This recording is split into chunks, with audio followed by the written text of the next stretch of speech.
Hello, Leo. Great to have you here. My name is Shona. Today's reading is a general love forecast for November 2025. As always, take the messages that resonate and release anything that doesn't. Don't forget to like, and subscribe to stay connected with upcoming readings. Let's see what's headed your way, Leo. So when I was shuffling the cards, I saw the scene at the racetrack. And it's not a horse race. I feel like it's a dog race. So you have these greyhounds racing, and I don't know why that is, but what I'm feeling is it's they're released from the starting gate, and they're all sprinting around and around, going around the racetrack. And it seems as if there's no end in sight. It's just I don't even know how many rounds they're supposed to go. So that's what I saw for you. And I feel like the energy for this week is really telling you to slow down, telling you to get your bearing, telling you to kind of ask a lot more questions. Like rather than going back and forth in circles, you should ask, what does it entail? What are my responsibilities? What do you expect from me? And just lay it all out on the line, or at least like getting the all the details first before you can make a decision. And at the same time, I feel like reading things clearly, reading between the lines, reading the fine prints, and trying to make sure that you have all the information you need before you rush full speed ahead with something.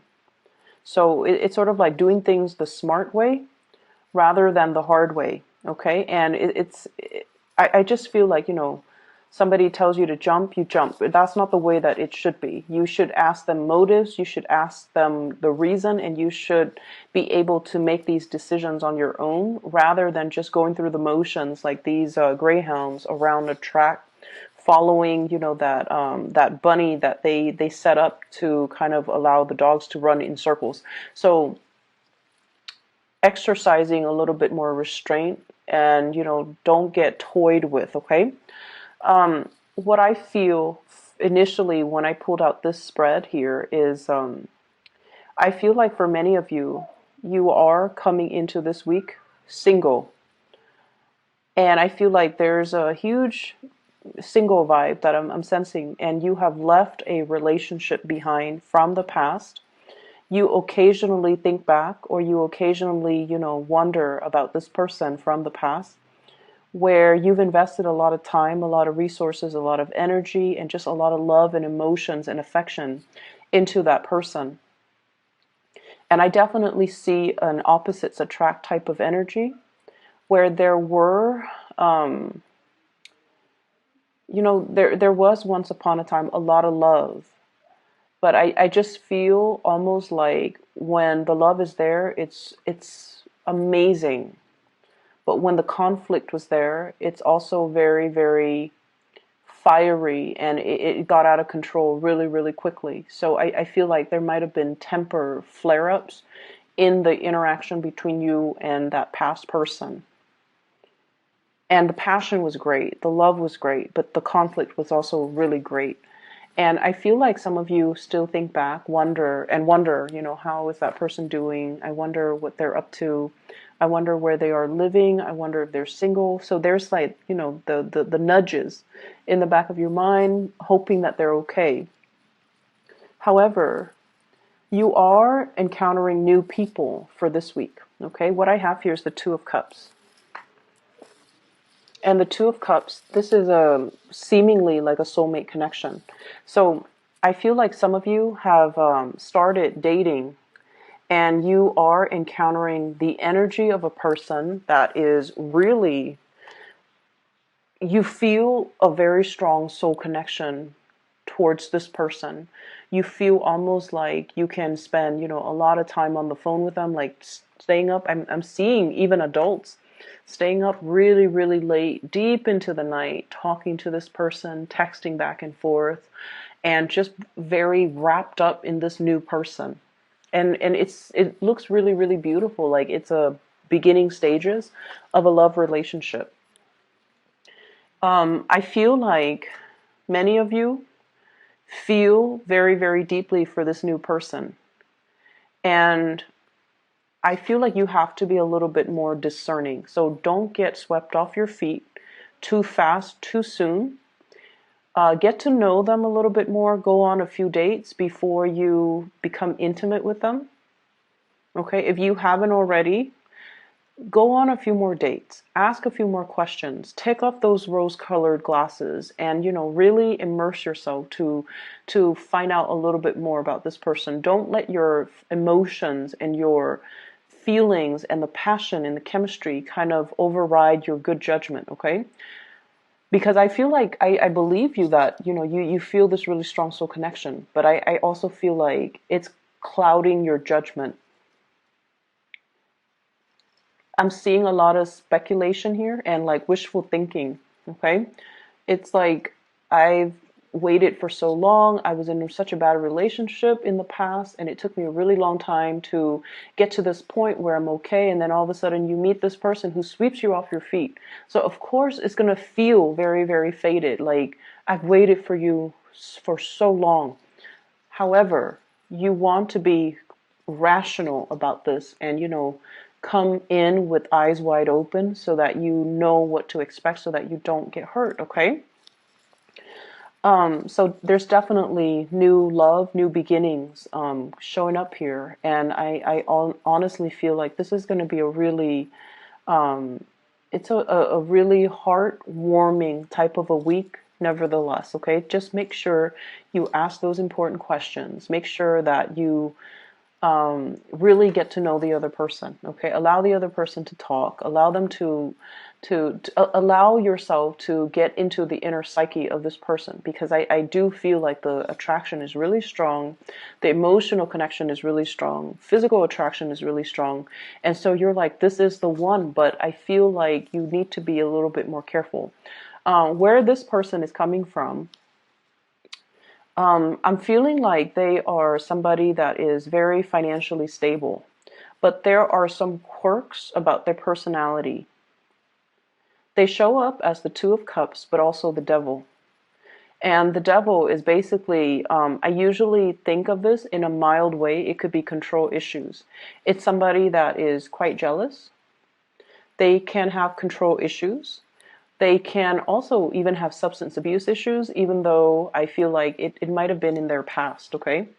They might have been experimental in their youth, in their 20s, in their 30s. They've kicked the habit and, they're trying to get themselves in alignment. So I feel like these are things that people don't reveal, on the first, second, third, fourth, fifth date. These are things that people reveal once they've already been, physically intimate with you. So this is why it is really important to kind of delay that process and to be able to flush these things out. So I definitely feel like they might have had some substance abuse things in their past. I'm also seeing control issues. I'm also seeing somebody who is a little bit of adrenaline junkie and who takes a lot of risks. Okay? And this habit doesn't die. So that means they're constantly looking for stimulation from their environment. And if the relationship starts in a burst of energy and passion and excitement, it's going to fizzle out because you're looking at somebody who is essentially chasing the high, okay? Like they're going around looking for the next big high. And it could be the emotional roller coaster of a relationship, or it could be, just looking for excitement from their external environment. Like they can't really sit still. So I'm sensing that you need to really be clear-headed and not, I mentioned for Taurus to follow their heart, because Taurus people are generally very, very cautious. But I feel like with you guys, it's the reversed. Okay, you guys are not as cautious, and you're letting your heart guide this entire process, and you're not seeing the situation clearly. So you have some amazing cards, and it's telling you is to slow down. Okay, I don't feel like this is a bad person at all, but I also feel as if you rush the process too fast, too soon, it's going to burn out and fizzle out, and that baseline rapport would not have been established for the two of you to build the foundation of this relationship properly. Does that make sense? It doesn't mean it's not going to work with the person. It just means you have to slow it down to really find and build that common ground first before it can take off in a productive way. So that's what I'm sensing here. For those of you in coupled relationship, there are a lot of, I'm seeing like financial worries, okay, between you and the partner. And I feel like one person, once again, might be very successful, and the other person is not as well employed, is not bringing home, the same amount. And, the balance and the give and take in the relationship, it's effort. It's not so much about monetary gains, but I definitely feel some lopsidedness when it comes to the two of you working together as a couple, and there's an imbalance in the resources and the responsibilities being shared between two people. And I feel like that is putting a little bit of a strain in the relationship. It's not a major strain, but I feel like it's definitely something that you wish could be resolved or could be straightened out. You might wish that if you're the one that's earning a lot, you could wish that your partner is matching your level so that it creates less of a financial burden on you. And then vice versa, if you're the one that's not making enough money or not making enough to the extent of your partner, you work new opportunities that will be emerging. So it's going to take a little bit longer of a wait, but it's going to be fine.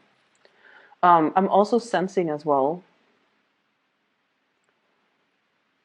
I feel like for some of you, there's communication here coming through from an ex, okay? And I feel like you're giving this a second go round, like you're giving it a second go, you're giving it another chance, and you are going to want to reconnect with this person. I'm seeing here Capricorn, Aquarius,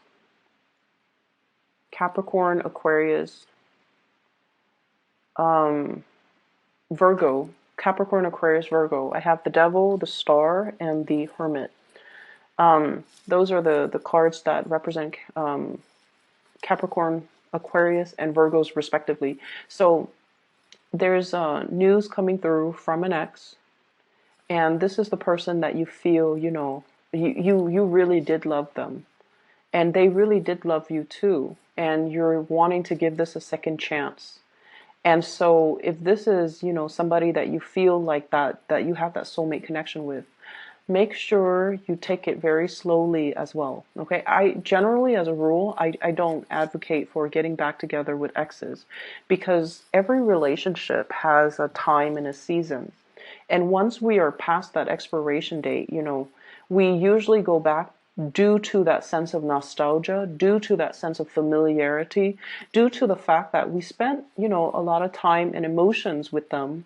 So of course we're going to care about them. So it's easy to kind of transition back, but life moves forward. So I feel like you're going to want to reconnect with this person and give it a second chance and hope for the best. And, nothing's really going to stop you, but just slow down.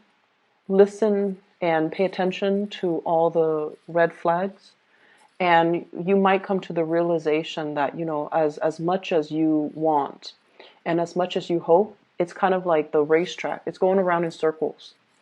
And there's a lot of wishful thinking here. There's a big sense of romanticism, like seeing things through a very idealistic framework. And in order for us to make things work, and in order for us to, in order for things to pan out well this time around, we just need to be very realistic, okay? So that's what I'm sensing here. I'm also seeing for many of you, let me see here. There is a person in your life that is that you really, really care about. You want to give them the world. For some of you, this can be, just children. For some of you, this is like taking care of parents, wanting to show them that, I've made it. You took really good care of me, that now I want to reciprocate. I want to take care of you. or, look at what I'm doing with my life. Look at how successful I am professionally, and I want to buy you a house. I want to buy you a car. So you want to really show somebody appreciation. And then for others of you, this can be a relationship partner who has, stuck by your side through the worst of it and through the best of it. And I feel like there were definitely low points in your life. And I do see as well substance abuse, okay? So, and it doesn't even have to be, like it doesn't even have to be, what I feel is there was a point, and it seemed like a turning point in your life. I don't know how long ago this was, where it changed the trajectory of your life. And I feel like it might have been drugs related. So, for example, you might have, gone to the hospital for some health issues. Life was going well, you had a job, and, you might have gone to the hospital for some type of surgery, and then you became dependent on, the painkillers. And then everything kind of unraveled, okay? And I feel like this might have happened in the past, and you're trying to get your life back on track. And this person stood with you through the worst of it. Okay, so they were around. They were kind of like your cheerleader, and no matter what, they stuck around. And then for others of you, it could have been like, hanging out with the wrong people, getting caught with drugs in your car, and then, like I feel like it's like that. It's something that you felt was very, very innocent and very minor, but the laws are created in a way where, they're not very lenient with these offenses. So I feel like there was a major turning point involving drugs. And I feel like there was somebody, or there still is somebody that stuck around, and you want to give them the world. You're trying to get yourself life back on track. You're trying to give them everything that you're trying to give them everything to show how much their presence and their support means to you. It could be a parent, it could be like a friend, it could be a lover. And I feel like at this point, some of you are still dealing with a little bit of a financial slump, and you want to buy this person a car, you want to buy this person a house, you want to, buy them like a vacation to some exotic location. You want to wish them away, and you want to just show and express it through some type of a gift. And finances are a little bit rocky, so you're not able to do that. And I feel like the financial situation will show up, will be a lot better for you guys next year. And I feel like in the meantime, what we need to really understand is that, this person was there for you through thick and thin. And money and all of these things, they're nice. All of these gifts, they're nice and all. But maybe it doesn't mean as much to them as it means to you. So maybe there are other ways of showing our appreciation. Okay, you want these grand gestures, but I feel like the other person might not even care. They just care about your presence. They care about your well-being. They want to make sure you're okay. And so that means a lot more to them than this, townhouse, than this vacation to the Bahamas, than this than like this luxury car. Okay, so getting to the bottom of, well, not so much getting to the bottom of things, but like kind of drawing back and really looking at what's really important. Okay, and I do feel though finances will pick up. Okay, and it'll be fine. For those of you who are dealing with a water sign, so a Pisces, Cancer, Scorpio, and also an Aquarius, you have somebody that has been with you through some really, really intense stuff. You have somebody that's kind of like that ride or die type of person in your life. And you have somebody that really understands you in and out. They understand every single thing that you do. They understand your facial expressions. They understand your emotions. Like they really, really have a deep rooted understanding of you. And sometimes it can feel a little bit scary, right? Like when the other person knows us so well, knows what we need without us having to verbalize it. It can feel very comfortable, but it can also feel a little bit unnerving. This is somebody that is 100% on your side. So you need to nurture this relationship, okay? Nurture it emotionally, okay? You don't have to throw money at it. You don't have to, financially, you don't, it's like money doesn't really matter in this situation. So I definitely feel like you've got somebody that is really going to be by your side. They're going to stick by your side and they're going to cling to you no matter what. And they'll always be there.